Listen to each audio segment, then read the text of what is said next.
দেখুন, এই জোট নিরপেক্ষ আন্দোলন সেটা শুধু নিছকই যে আদর্শবাদী স্ট্যান্ড ছিল আমি সেটা বলবো না এই মুহূর্তে।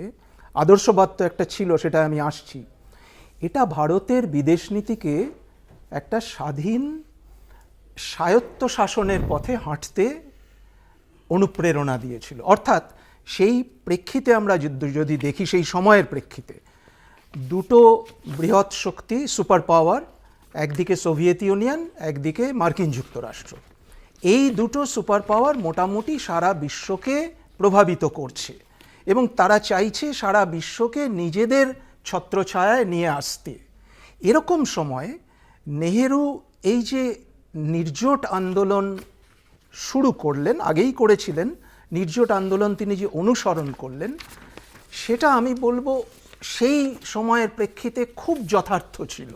এই কারণে যে আমাদের একটা স্বাধীন নতুন রাষ্ট্র একটা স্বাধীন বিদেশ নীতি পেল, যেটা কিন্তু সদ্য স্বাধীনতাপ্রাপ্ত অনেক দেশ পায়নি। বিভিন্ন দেশ একটা স্বাধীন পথে হাঁটতে, তাতে অসুবিধে হয়েছে অনেক, সেটাই আমরা আসব, কিন্তু একটা স্বশাসিত নিজেরাই নিজেদের বিদেশ নীতি আমরা ঠিক করার পথে হাঁটলাম।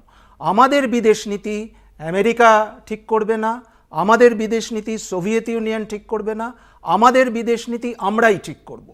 এই ব্যাপারটা কিন্তু আমি বলবো খুব বাস্তববাদী ছিল সেই সময়ের প্রেক্ষিতে।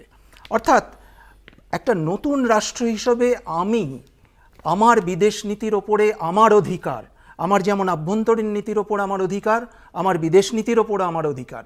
ফলে আদর্শবাদ এবং বাস্তববাদের একটা মিশেল, আমি বলবো একটা মিশ্রণ, সেটা কিন্তু জোট নিরপেক্ষ আন্দোলনে আমরা দেখতে পেয়েছি, জোট নিরপেক্ষ নীতির মধ্যে দিয়ে আমরা দেখতে পেয়েছি।